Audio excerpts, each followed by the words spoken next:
Good evening, Luzon, Visayas, and Mindanao, together with the Presidential Communications Office. We bring you the latest, widest, and most comprehensive news coverage from the People's Television, IBC, Philippine News Agency, Philippine Information Agency, and Presidential Broadcast Service. I'm Princess Habiba Saripauda. And I'm Joe Fernandez from Radio Pilipinas. Welcome to Balitang Pambansa. Tonight's headlines. President Ferdinand R. Marcos Jr. orders the reinstatement of the Department of Tourism's 400 million peso branding fund. President Ferdinand R. Marcos Jr. pledges to secure funding for the continued construction of the Virology and Vaccine Institute of the Philippines building. President Ferdinand R. Marcos Jr. emphasizes the significance of building more large-scale dams, assuring support in funding irrigation projects. President Ferdinand R. Marcos Jr. expresses optimism the country and the U.S. will continue to deepen and develop relations during his phone call with U.S. Vice President Kamala Harris. The Philippines is seen to post one of the strongest growth in the Association of Southeast Asian Nations, or ASEAN, in 2025, driven by domestic consumption, hike in digital services investments, among others. The Bureau of Internal Revenue surpasses its collection target for the first time in 2 decades. When promoting something, whether it be a product or service, it's very crucial to have the appropriate funding to be able to come up with the best ad campaign possible. This also applies to the promotion of the country as a tourist hub. That's why the President saw it fit to order that the 400 million peso branding of the budget of the Department of Tourism be retained. PTV's Kenneth Paciente has the full report. President Ferdinand R. Marcos Jr. has ordered the Department of Budget and Management to restore the 400 million pesos branding budget of the Department of Tourism. This was the President's directive during his meeting at Malacanang with the DOT and the government's economic managers. According to the President, it is essential to continue strengthening the country's image, especially on the international stage, following the historic achievements of Filipino artists and athletes. The President noted that this is a way to recognize the contributions of Filipinos toward the betterment of the country. The DOT agreed with the President's statement, emphasizing that the fund is a significant boost in promoting the country. According to the DOT, insufficient funding could affect its campaign projects, resulting in lower engagements, fewer trade and consumer activation opportunities, and lack of global media placements. The funds are targeted to be sourced from the contingency fund of the Office of the President. The DOT also reported to the President that international visitor receipts reached 760 billion pesos from January 1 to December 31, 2024. Tourist average length of stay increased to 11 nights compared to just 9 nights in 2019. President Marcos Jr. also assured strong support for the construction of the Virology and Vaccine Institute of the Philippines, or VIP, during his meeting with the Department of Science and Technology, or DOST. This, he said, is to prepare for the possibility of another global pandemic. The DOST reported the DPWH outlay in the 2025 National Expenditure Program shows no funding for the VIP. The President assured the government will find ways to secure funding for the project. An estimated 680 million pesos is needed to implement the VIP plan, including the development of vaccines for humans, animals, and plants. President Marcos Jr. meanwhile underscored the importance of building more large-scale dams in his meeting with the National Irrigation Administration, or NIA. The President guaranteed government supports in funding irrigation programs across the country. The agency has allocated 20.84 billion pesos for the pump irrigation sub-program and 7.88 billion pesos for the Stage 2 of the Ilocos Norte, Ilocos Sur Abra irrigation project. It also earmarked 2.49 billion pesos for the Balog-Balog Multipurpose Project Phase 2 in Tarlac and 99.5 million pesos for the Special Irrigation Sub-program. From PTV Manila, Kenneth Paciente, Balitang Pambansa. The Biden-Harris administration was, for all intents and purposes, a boon and blessing to the Philippine government on several fronts, or facets, while it lasted. But the gains that have obtained and relished do not end with the change of the guard, as President Ferdinand Marcos Jr. let outgoing Vice President Kamala Harris know and thanked her in their latest phone call chat as world leaders. PTV's Kenneth Paciente tells us more. President Ferdinand R. Marcos Jr. is confident that the alliance between the Philippines and the United States will remain strong despite changes in its leadership. The president highlighted this point during his phone conversation with U.S. Vice President Kamala Harris. The president also pointed out significant progress in bilateral relations with the U.S., particularly in the areas of economy, diplomacy, defense, and security. This solid foundation, according to the chief executive, can be further strengthened by deepening ties between the two countries, promoting their shared principles, especially in issues concerning international law. Harris emphasized the importance of the U.S. continued support for the Philippines, especially amid China's persistent aggression in the West Philippine Sea. She also recalled her visit to the Philippines, which, according to her, strengthened the U.S. determination to support the country in terms of security and prosperity. Harris also highlighted the U.S. Congress support to further strengthen the relation between the United States and the Philippines, particularly in security, economic growth, and people-to-people relations. The chief executive acknowledged this and expressed gratitude to Harris and the U.S. government for their efforts in fostering strong relations between the two countries. He also underscored the role of the United States in changing the situation not just in the South China Sea, but also in the Indo-Pacific region. The call between Harris and President Marcos Jr. occurred just days after a trilateral phone conversation with U.S. President Joe Biden and Japanese Prime Minister Ishiba Shigeru. Harris stressed the importance of trilateral cooperation among the Philippines, the U.S., and Japan to deepen economic cooperation, strengthen the supply chain, and enhance regional security. The U.S. is the Philippines' longest and only treaty ally. Bilateral defense and security serve as the primary pillars of the two countries' relationship as implemented under the Mutual Defense Treaty, Visiting Forces Agreement, Enhanced Defense Cooperation Agreement, and other bilateral agreements. From PTV Manila, Kenneth Pasyente, Balitang Pambansa. The Department of Agriculture explained why food prices in various markets went up during the House hearing of the Murang Pagkain Super Committee. Data from the Philippine Statistics Authority show in December 2024, the retail price of regular milled rice was at 48 pesos and 81 centavos a kilo, while well-milled rice was at 52 pesos and 38 centavos nationwide. In Metro Manila, the retail price of regular milled rice was at 44 pesos and 94 centavos per kilo, while well-milled rice was at 52 pesos and 49 centavos per kilo. The Super Committee is looking at the supply chain, where the average increase in rice price is at 11 pesos, mainly due to the transport route of the staple grain to retail stores. Because of this, the committee ordered the DA to submit a supply chain analysis to better understand and address the high price of rice. I've been buying rice at 37 since December till now. Since yesterday, I bought again. Because my entire coastal area and all my islands are starving because they cannot go out to shore. Because of the rains, because of the gale warning. We've been under gale warning for 47 days. Most likely, sir, baka po local rice yun. The media launch of the Open Government Partnership in Asia and the Pacific Regional Meeting 2025, or OGPAPRM, was held today. The OGPAPRM aims to promote transparency, accountability, and civic participation in governance. This is the first time the country will host the APRM since the establishment of OGP in 2011. It is expected that 700 local and international delegates, which include heads of states, government officials, civil society leaders, and policymakers, will attend the said event. This event is a pivotal step in our journey toward enhancing democratic governance and empowering the Filipino people. The deadline for foreign POG workers to leave the country voluntarily lapsed 2 weeks ago. Tens of thousands have paid heed and left, while thousands have opted to stay and go under the radar. PTV's Ryan Lasigas fills us in with the rest.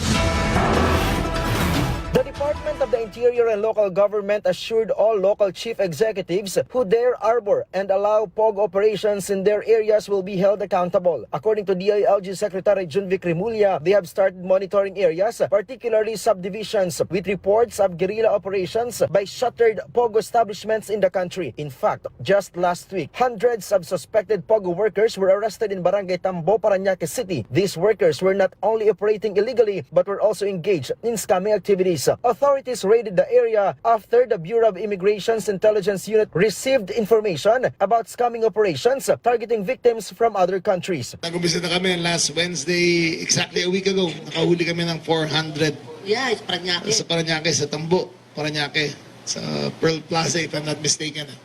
So nag-umpisa na yan. Ang inuhuli namin ngayon, yung mga guerrilla operations sa loob ng mga subdivision. Sa Cavite, may na-investigate kaming 2 subdivision na may reports na parang labas-pasok yung mga foreigners at maraming tao sa isang bahay.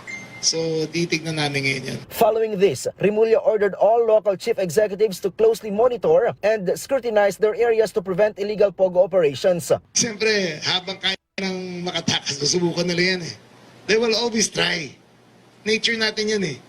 Diba? They will push and probe hanggang saan nila kaya. Pero kung makita nilang unprofitable na ang enterprise nila sa Pilipinas, aalis yan. The DILG warned any LGU official found allowing their area to become a haven for POGO operations will be held liable. Well, it's in their interest na matanggal yan eh. Kasi kung may POGO ka, may crime. Yes. Kung may POGO ka, may kidnapping. Kung may POGO ka, may torture. And it will look bad in the local chief executive's portfolio kung mahulihan sila na may POGO doon sa kanila. The Bureau of Immigration had earlier warned that even companies may face charges and be held accountable if proven to aid and abet foreigners in staying in the country. Currently, around 11,000 illegal aliens who were former POGO workers in the country are being sought. Before the end of 2024, the DILG announced there will be no more POGO operations in the country from here on, in line with the ultimatum given by President Ferdinand Marcos Jr. From PTV Manila, Ryan Lisiges, Balitang Pambansa. The Commission on Elections, or COMELEC, confirmed the 2025 midterm polls will proceed as scheduled despite delays in the printing of ballots. The printing of ballots is now targeted to begin on January 20. COMELEC announced it will release new ballot faces which are already in process. The poll body has also begun updating the election management system and the candidates' database for the ballots. Meanwhile, the mock elections will be moved on January 25. Ay, ang araw po ng halalan ay sa Mayo 12. Ito pong taon na ito. Hindi po yan marireset sapagkat yan po ay nakalagay sa saligang batas. So we will proceed with the automated election. Yan po ang batas natin. Wala pong intensyon ng inyong komisyon na i-violate ang ating batas. In other news, Japan has sought the country's continued support for both nations' partnership on security and global affairs. During his courtesy call on President Ferdinand R. Marcos Jr., Japanese Foreign Minister Iwaya Takeshi underscored that enhancing cooperation between the two countries are critical for promoting a free and rules-based Indo-Pacific region. Moreover, the Japanese official emphasized the land of the rising sun and the Philippines shared core values and principles, especially amid the challenges and divisions in the international community. The HSBC Global Private Banking and the Bank of America, or BOFA, reported the country's economy is projected to deliver one of the strongest growth in the Association of Southeast Asian Nations, or ASEAN, this year. According to Philippine News Agency's report, HSBC Global Private Banking and Wealth Chief Investment Officer for Southeast Asia and India, James Cheo, said economic growth would be driven by robust domestic consumption, a thriving business process, outsourcing or BPO sector, and increasing investments in digital services. He added the country's strength in services exports, particularly in information technology and BPO sectors, serves as a safeguard against global trade uncertainties and tariff challenges. More news, the Bureau of Internal Revenue met its 2024 collection target of 2.848 trillion pesos, exceeding its goal for the first time in 2 decades, the Philippine News Agency reported. BIR Commissioner Romeo Lumagi expressed his gratitude to the BIR staff. The final figure will be confirmed by mid-February and is expected to increase. He credited the success to reforms focused on improving taxpayer services, digitalization, and strengthening enforcement, including the fight against fake receipts. Lumagi also emphasized the importance of cooperation with the private sector and taxpayers in reaching the goal. While the BIR reached a lower target in 2020 due to the pandemic, this is the first full collection target met in 20 years. And for our weather, the shear line is affecting eastern sections of northern and central Luzon, while the easterlies may have an effect in the Visayas and Mindanao. Based on Pagasa's latest weather forecast, Mindanao, Eastern Visayas, Central Visayas, and Negros Island region may have cloudy skies with scattered rains and thunderstorms. The northeast monsoon will bring cloudy skies with rains in Batanes and partly cloudy to cloudy skies with isolated light rains in Ilocos region. Cloudy skies with scattered rain showers and isolated thunderstorms will be felt in the rest of Cagayan Valley, Cordillera Administrative Region, Bicol Region, Aurora, Quezon, Oriental, Mindoro, Marinduque, and Romblon. Meanwhile, Metro Manila and the rest of the country will experience partly cloudy to cloudy skies with isolated rain showers or thunderstorms due to localized thunderstorms. Tulad ng matyagang pagtatanim at paghihintay sa pagsibol mula sa isang maliit na binhi, ganoon din nagsimula ang isang organisasyon sa Zamboanga, Sibugay. Si Larry Valenciano ay ang chairman ng Bato Farmers Cooperative sa CI Zamboanga, Sibugay. Ikinuwento niya kung paano nagsimula ang kanilang organisasyon noong 1991 bilang isang farmers association at naging isang kooperatiba noong 1994 na may 26 na mga miyembro. Sa una, nagsugod may as a farmer association, mainly sa among mga members was invest in rice industry. And when we discovered that the calamansi industry is more profitable than rice, then we shift to the calamansi industry. Mula sa kanilang simpleng pagsisimula sa pagtatanim ng palay at kalamansi, pinalawak na nila ang kanilang saklaw sa ibang mga produkto. Isa sila sa mga organisasyong nakatanggap ng iba't ibang farm machineries and equipment noong ika-24 ng Mayo. Sa isang engrandeng okasyon ng mga titulo ng lupa at makinarya na pinangunahan mismo ni Pangulong Ferdinand Bongbong Marcos Jr. Daghang salamat sa among pinakamalangga nga sekretary sa Department of Agrarian Reform, sa aming mahal na Pangulo, Ferdinand Bongbong Marcos Jr. Ito ang mga pag-unlad ng ating mga magsasaka dito sa Sibugay.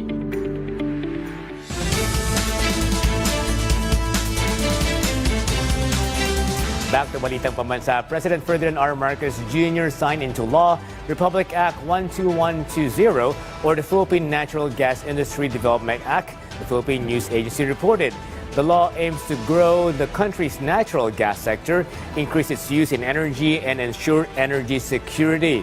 It offers incentives to attract investment through competition, transparency, and fair trade. The law also aims to meet rising fuel demand and position the Philippines as a liquefied natural gas hub in the Asia-Pacific region. Additionally, the government is focusing on boosting renewable energy use. The list of Dola's accomplishments last year is nothing to sneeze at. 2,000 job fairs held for 100,000 applicants, 60,000 hired on the spot for starters. Then there are 100,000 labor cases resolved and tens of thousands of successfully repatriated OFWs from war-torn places reintegrated back with local jobs and livelihood. PTV's Bien Manalo has more to add in this report.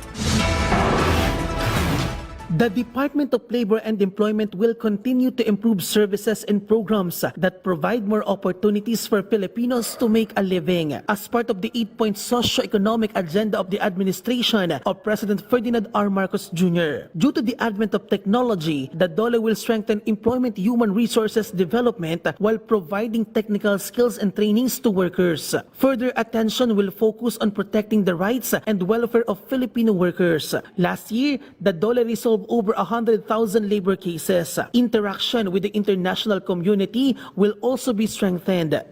Ang pangunahin kami ay makatulong doon sa realisasyon ng layunin at hikain ng ating Pangulong Ferdinand R. Marcos Jr.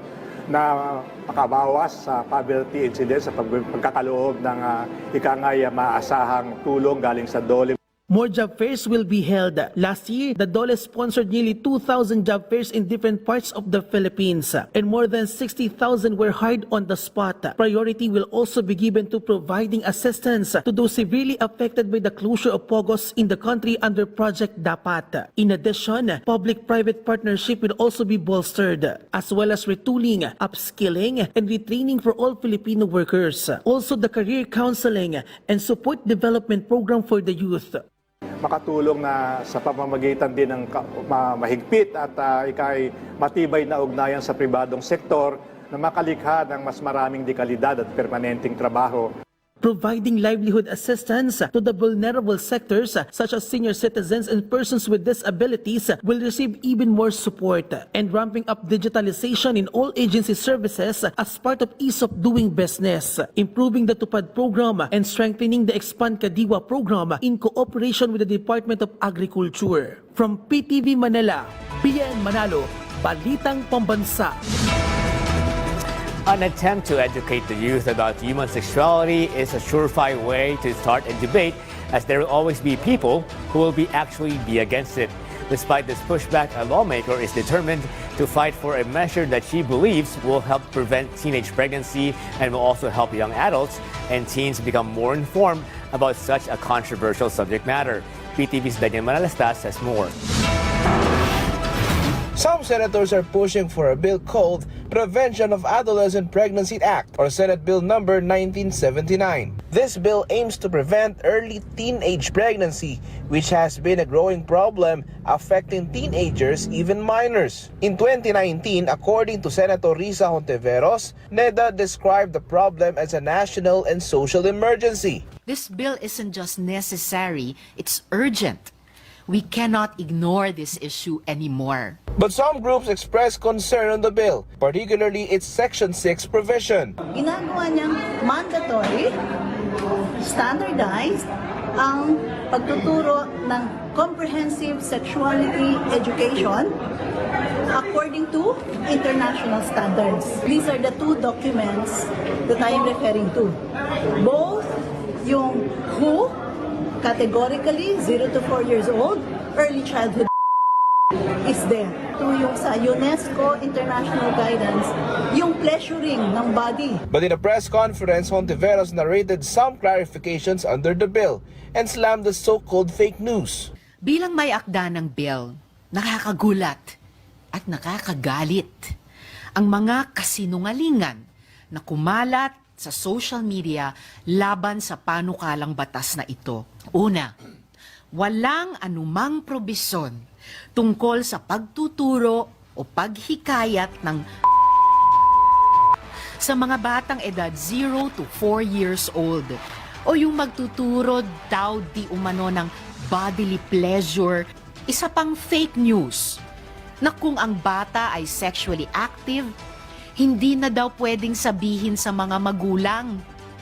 Kung saan nila nahugot yan, hindi ko alam. Under Section 6 of the bill, the Department of Education, together with assistance from the Council and other agencies, shall develop and promote educational standards, modules, and materials to promote comprehensive sexuality educations in schools, communities, and other youth institutions, saying the CSE shall be a compulsory part of education with an end goal of normalizing discussions about adolescent sexuality and reproductive health, and to remove the stigma at all levels. Part of the provision of Section 6 also reads that the CSE shall be standardized and implemented in all public and private basic education institutions, and the CSE delivery shall not be dependent upon the discretion of the school administration, saying it shall be integrated in the school curriculum guided by DepEd and international standards. Meanwhile, DepEd Secretary Sani Angara said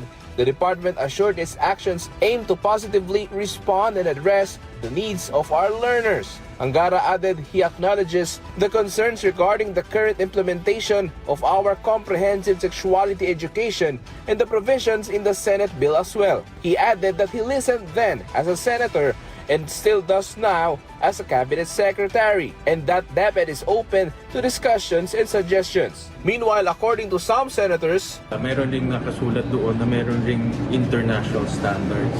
So ang interpretation doon, nakaangkla rin to sa UNESCO, sa World Health Organization at sa Western concepts. So yun ang concern rin nila, na yung Western concept na malayong-malayo, very liberal, pupunta dito sa atin. Yun ang isa sa mga concerns nila doon sa batas. Pero ang concern ko naman, doon sa pinapatupad ngayong DO31. Dapat siguro pag-usapan, you have to discuss in arrive at tingnan natin ano yung best solution for. From PTV Manila, Daniel Manalastas, Balitang Pambansa.